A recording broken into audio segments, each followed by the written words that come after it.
Hello everyone. स्वागत है आपका आपके अपने यूट्यूब चैनल स्टडी जीके में। दोस्तों आज दिनांक 30 सितंबर 2020 को हम रोज की तरह एक बार फिर लेकर हाजिर हैं करंट अफेयर से कुछ महत्वपूर्ण क्वेश्चंस। तो दोस्तों वीडियो को एंड तक देखिएगा। इसमें आपको क्वेश्चन के साथ साथ उससे रिलेटेड जितने भी इंपॉर्टेंट फैक्ट होंगे वो सब बताए जाएंगे और बाद में मैं आपसे क्वेश्चन भी पूछूंगा जिसके आंसर आप हमें कमेंट बॉक्स में कमेंट करके दे सकते हैं और उसका आंसर मैं आपको आने वाली वीडियो में भी बताऊँगा। दोस्तों आज की जो भी क्वेश्चन होंगे उसका वन लाइनर आपको वीडियो के एंड में दिया जाएगा, जिसे आप आसानी से याद कर सकते हैं। और दोस्तों वीडियो की पीडीएफ जो है वो आप वीडियो की डिस्क्रिप्शन लिंक से डाउनलोड कर सकते हैं। तो दोस्तों चलिए आज की वीडियो की शुरुआत करते हैं कल पूछे गए क्वेश्चन के आंसर के साथ। दोस्तों कल मैंने आपसे पूछा था कि विश्व पर्यावरण स्वास्थ्य दिवस कब मनाया जाता है, तो इसमें जो आपका ऑप्शन बी है 26 सितंबर, ये बिल्कुल राइट है।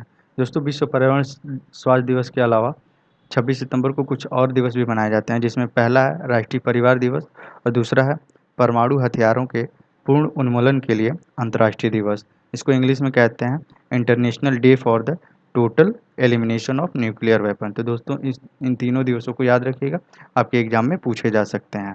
तो दोस्तों चलिए आगे बढ़ते हैं हम आज के पहले क्वेश्चन की तरफ। हमारा आज का पहला क्वेश्चन है कि गृह मंत्रालय ने एनआईए के कितने कार्यालयों को खोलने की मंजूरी दी है। तो दोस्तों इसमें जो आपका ऑप्शन सी है 3 बिल्कुल राइट है। दोस्तों केंद्रीय गृह मंत्रालय ने राष्ट्रीय जांच एजेंसी की 3 अतिरिक्त शाखाओं को रांची, इम्फाल और चेन्नई में स्थापित करने की मंजूरी दी है। दोस्तों एनआईए भारत की एक राष्ट्रीय जांच एजेंसी है जो आतंकवादी गतिविधियों को रोकने और भारत में आतंकवाद को समाप्त करने की दिशा में कार्य करती है। दोस्तों एनआईए का मुख्यालय जो है वो दिल्ली में है और जिसके महानिदेशक हैं वाईसी मोदी, यानी इनका पूरा नाम है योगेश चंद्र मोदी।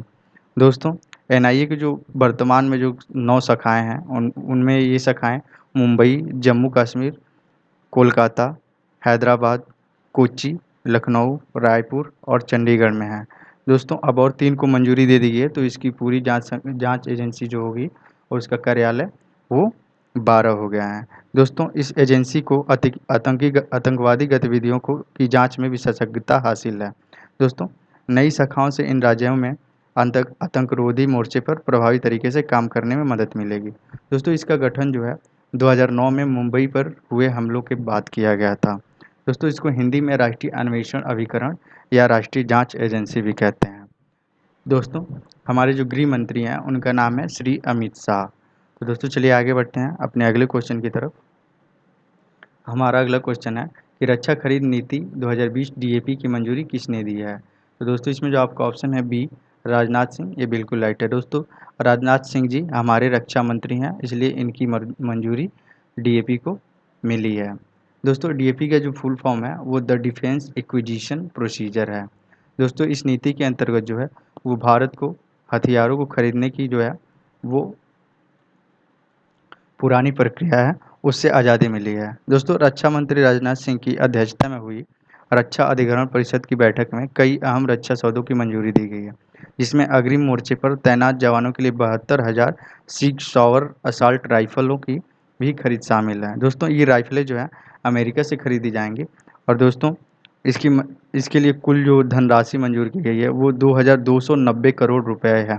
दोस्तों इसके साथ ही करीब 970 करोड़ रुपए जो है वो एंटी एयरफील्ड वेपन सिस्टम को भी मंजूर की गई हैं। दोस्तों इस नए डीएपी के लागू होने के बाद लड़ाकू विमान जैसे हेलीकॉप्टर, सैन्य हथियार, मिलिट्री ट्रांसपोर्ट एयरक्राफ्ट इत्यादि किराए पर लिए जा सकेंगे। दोस्तों इस नई नीति के हिसाब से दो देशों की सरकारों के जरिए हुए सौदों में ऑफसेट कॉन्ट्रैक्ट नहीं होगा। दोस्तों ये प्रावधान किसी भी एक कंपनी से रक्षा खरीद के मामले में भी लागू होगा। तो दोस्तों ये क्वेश्चन बहुत ही इंपॉर्टेंट है आपके आने वाले एग्जाम के लिए, इसे आप याद रखिएगा। दोस्तों पहला और दूसरा क्वेश्चन बहुत ही इंपॉर्टेंट है। तो दोस्तों चलिए आगे बढ़ते हैं अपने अगले क्वेश्चन की तरफ कि विश्व हृदय दिवस कब मनाया जाता है। इसे आप तो सभी लोग जानते होंगे, हम आपको एक बार फिर बता देते हैं कि विश्व हृदय दिवस जो है वो इसमें जो आपका ऑप्शन डी है 29 सितंबर, ये बिल्कुल राइट है। दोस्तों विश्व हृदय दिवस मनाने की जो स्थापना है वो 1999 में वर्ल्ड हार्ट फेडरेशन यानी विश्व हृदय संघ के निदेशक एंटोनी बेस डे लूना के द्वारा डब्ल्यूएचओ के साथ मिलकर की गई थी। दोस्तों इसके अध्ययन को जो है कार्डियोलॉजी कहते हैं। जो इसके डॉक्टर होते हैं, हृदय रोग के विशेषज्ञ होते हैं, उन्हें कार्डियोलॉजिस्ट कहते हैं। दोस्तों 2020 का जो थीम है इसे मनाने का, थीम मतलब विषय होता है, थीम है इसे मनाने का विश्व हृदय दिवस को, वो है use heart to beat cardiovascular disease. दोस्तों ये दिल से संबंधित बीमारियों के नाम हैं। तो दोस्तों ये इसका विषय है, आप इसे याद रखिएगा, ये आपके लिए बहुत ही इंपॉर्टेंट है। ये अक्सर पूछा जाता है कि विश्व हृदय दिवस, चाहे कोई भी दिवस मनाएं, उसका विषय आपसे पूछा जाता है।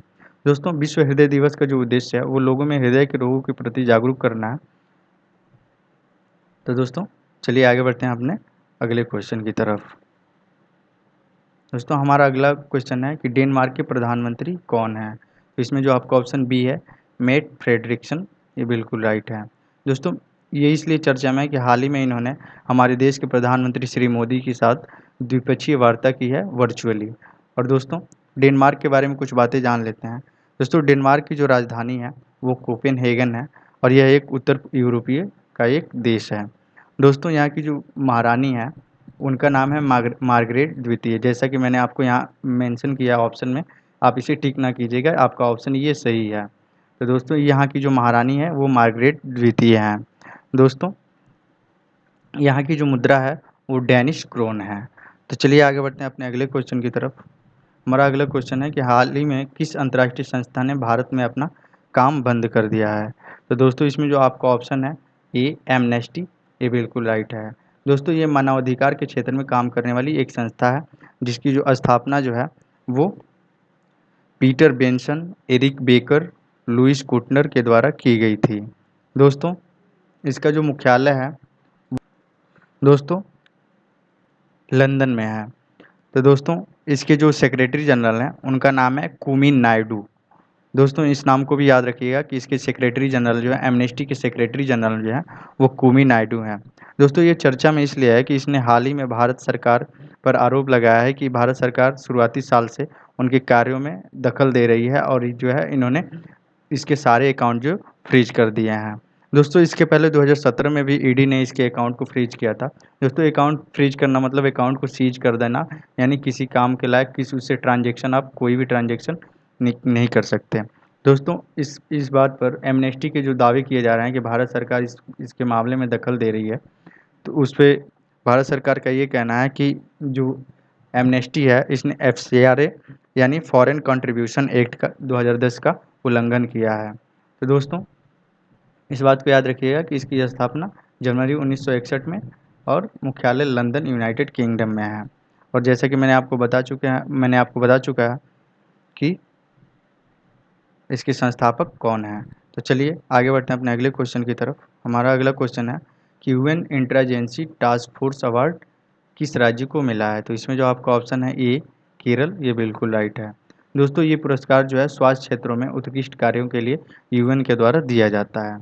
दोस्तों इस पुरस्कार की जो घोषणा है वो डब्ल्यूएचओ के महानिदेशक टेड्रोस एडेनहोम घेब्रेयेसस ने की है। दोस्तों यहाँ बात है ये केरल की, तो केरल के बारे में कुछ बातें जान लेते हैं। केरल की जो राजधानी है वो तिरुवनंतपुरम है और जो यहाँ के मुख्यमंत्री हैं वो पिनरई विजयन हैं और यहाँ के राज्यपाल हैं वो हैं पी सत्शिवम। और दोस्तों सबसे मुख्य बात, यहाँ स्वास्थ्य क्षेत्रों की बात आई है तो स्वास्थ्य मंत्री जो हैं वहाँ की शैलजा टीचर हैं। दोस्तों जैसा कि मैंने आपको बताया कि ये स्वास्थ्य क्षेत्रों में उम्दा कामों के लिए राज्यों को ये अवार्ड दिया जाता है। तो ये पुरस्कार जो है गैर संचारी रोगों को रोकथाम के लिए भी दिया जाता है। तो दोस्तों चलिए आगे बढ़ते हैं अपने अगले क्वेश्चन की तरफ कि पश्चिम बंगाल के नए चीफ सेक्रेटरी यानी नए सचिव कौन बने हैं? तो इसमें जो आपका ऑप्शन है सी अलापन बंदोपाध्याय, ये बिल्कुल राइट है। दोस्तों अलापन बंदोपाध्याय जो है वो पश्चिम बंगाल के नए चीफ सेक्रेटरी यानी मुख्य सचिव नियुक्त किए गए हैं। दोस्तों यहाँ बात है पश्चिम बंगाल की, तो इसके बारे में कुछ बातें जान लेते हैं। दोस्तों पश्चिम बंगाल की जो स्थापना है वो 26 जनवरी 1950 को हुई थी। दोस्तों इसका मुख्यालय जो है इसकी मुख्यमंत्री जो है वो ममता बनर्जी हैं और जो यहाँ के राज्यपाल हैं उनका नाम है जगदीप धनखड़। और ये हाल ही में चर्चा में है क्योंकि मुख्यमंत्री ने इनको कुछ लेटर लिखा था कि आप कानून के मामलों में टांग मत अड़ाइए और सारी चीज़ें कानून के मामलों में रहने दीजिए। दोस्तों पश्चिम बंगाल की जो राजधानी है वो कोलकाता है। तो चलिए आगे बढ़ते हैं अपने अगले क्वेश्चन की तरफ। हमारा अगला क्वेश्चन है कि आईसीएल की निदेशक कौन बनी है। तो इसमें जो आपका ऑप्शन है बी रूपा गुरुनाथ, ये बिल्कुल राइट है। दोस्तों आईसीएल की जो फुल फॉर्म है वो इंडिया सीमेंट लिमिटेड है और इसका जो मुख्यालय है वो चेन्नई तमिलनाडु में है। दोस्तों इन्हें रूपा गुरुनाथ को जो है वो आईसीएल का होल टाइम डायरेक्टर बनाया गया है। दोस्तों इसके जो सीएमडी हैं, मैनेजिंग डायरेक्टर हैं, उनका नाम है एन श्रीनिवासन और जो इसकी सहायक कंपनियां हैं आईसीएल की वो है सीएसके लिमिटेड, यानी जो क्रिकेट टीम है आईपीएल की, चेन्नई सुपर किंग्स लिमिटेड, और दूसरा है आईसीएल सिक्योरिटीज लिमिटेड। चलिए दोस्तों आगे बढ़ते हैं अपने अगले क्वेश्चन की तरफ कि हाल ही में किस देश ने मानव रहित हेलीकॉप्टर का परीक्षण किया है। दोस्तों इस नाम को याद रखिएगा कि मानव रहित हेलीकॉप्टर का परीक्षण किया है। तो इसमें जो आपका ऑप्शन ए है चीन, ये बिल्कुल राइट है। दोस्तों चीन ने हाल ही में मानव रहित हेलीकॉप्टर का जो है परीक्षण किया है। दोस्तों इसने जो है जो मानव रहित हेलीकॉप्टर है ये दुनिया के सबसे ऊंचे सिविल एयरपोर्ट, जिसकी ऊंचाई जो है 4,411 मीटर है, से उड़ान भरी थी। दोस्तों ये उड़ान जो है इसने 28 सितंबर 2020 को भरी थी और ये एक प्रोटोटाइप मॉडल था। प्रोटोटाइप मतलब जो होता है डेमो एग्जाम्पल के तौर पर आपको दिखाना।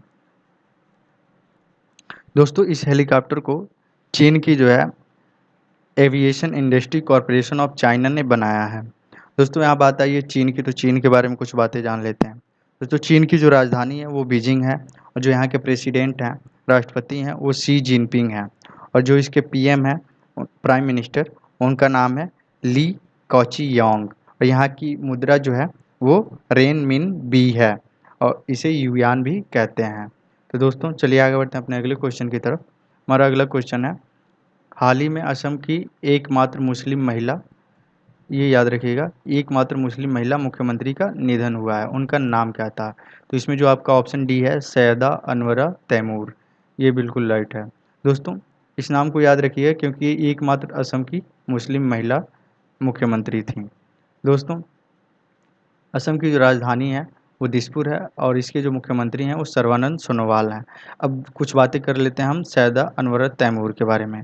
दोस्तों सैयदा अनवरा तैमूर जो हैं वो 6 दिसंबर 1980 से लेकर 30 जून 1981 तक असम की मुख्यमंत्री रही थीं और दोस्तों ये मुख्यमंत्री पद से तब हटी जब वहाँ राष्ट्रपति शासन लग गया था।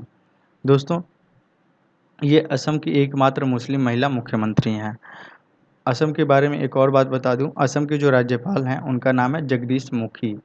तो दोस्तों इन सब इम्पॉर्टेंट क्वेश्चनों को, जो भी इम्पॉर्टेंट चीज़ें बताई जा रही हैं, इसको आप अपनी डायरी में चाहे किसी भी नोट्स में आप बना के रखिएगा। ये आपके बहुत ही काम आने वाला है और आपके एग्ज़ाम में बहुत ही हेल्प करेगा। तो दोस्तों चलिए आगे बढ़ते हैं अपने अगले क्वेश्चन की तरफ कि ऑपरेशन माई सहेली कहाँ शुरू किया गया है। ये भी बहुत ही इंपॉर्टेंट क्वेश्चन है दोस्तों, इसे याद रखिएगा कि ऑपरेशन माई सहेली कहाँ शुरू किया गया है। तो दोस्तों इसमें जो आपका ऑप्शन है ए कलकत्ता, यानी पश्चिम बंगाल की राजधानी में शुरू किया गया है और दोस्तों इसकी शुरुआत जो है वो दक्षिण पूर्व रेलवे के द्वारा की गई है और दोस्तों इसकी शुरुआत इसलिए की गई है कि जो दुर्गामी क्षेत्र में, चाहे दुर्गामी यानी दूरी पर यात्रा करने वाली जितनी भी महिलाएं हैं उनको सुरक्षा प्रदान करेगा। दोस्तों इसका जो फ़ायदा है वो अकेली यात्रा कर रही महिला को मिलेगा। दोस्तों जो अकेली यात्रा कर रही महिला होगी उसको जो उसका जो गंतव्य स्थान होगा चाहे कितनी भी दूर हो, उसके लिए वहाँ तक सुरक्षा प्रदान की जाएगी। दोस्तों इसकी जानकारी जो है और दक्षिण पूर्व रेलवे के आरपीएफ के जो आईजी हैं वो मुख्य सुरक्षा आयुक्त जो हैं देवेंद्र नाथ बी कसार ने कोलकाता के गार्डन रीच मुख्यालय में आयोजित एक वर्चुअल कॉन्फ्रेंस में दी है। दोस्तों आज के क्वेश्चन जो है यहीं समाप्त होते हैं। चलिए आज के आपके क्वेश्चन की तरफ बढ़ते हैं। हमारा आज का आपके लिए क्वेश्चन है कि AECL के ब्रांड एम्बेसडर कौन हैं। दोस्तों ये हाल ही में नियुक्त किए गए हैं AECL के ब्रांड एम्बेसडर। AECL का पूरा फुल फॉर्म है आकाश एजुकेशनल सर्विसेज लिमिटेड। तो दोस्तों इसमें जो आपका ऑप्शन है इसी में से एक सही है, आप इसको ज़रूर बताइएगा। तो दोस्तों चलिए बढ़ते हैं आज के ऑनलाइनर की तरफ कि गृह मंत्रालय ने 3 नए कार्यालयों को खोलने की मंजूरी दी है। ये कार्यालय रांची, चेन्नई और इम्फाल में खुलेंगे। नई रक्षा खरीद की नीति की मंजूरी रक्षा मंत्री श्री राजनाथ सिंह ने दी है। विश्व हृदय दिवस 29 सितंबर को मनाया जाता है। डेनमार्क के प्रधानमंत्री मेटे फ्रेडरिक्सन हैं। एमनेस्टी ने भारत में काम करना बंद कर दिया है। UN interagency task force award 2020 Kerala राज्य को दिया गया है। पश्चिम बंगाल के नए चीफ सेक्रेटरी आलापन बंदोपाध्याय बने हैं। आईसीएल के निदेशक रूपा गुरुनाथ बनी हैं। चीन ने मानव रहित हेलीकॉप्टर का परीक्षण किया है।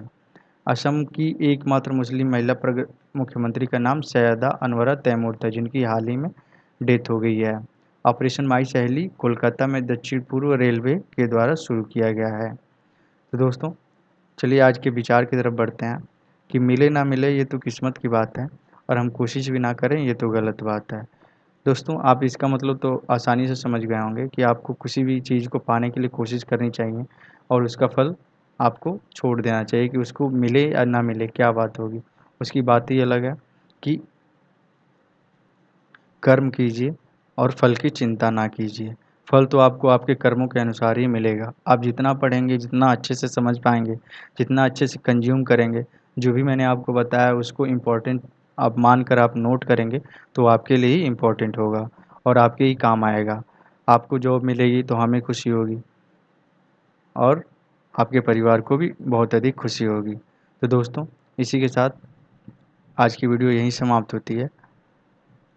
वीडियो अच्छी लगे तो लाइक, सब्सक्राइब और शेयर ज़रूर कीजिएगा। धन्यवाद।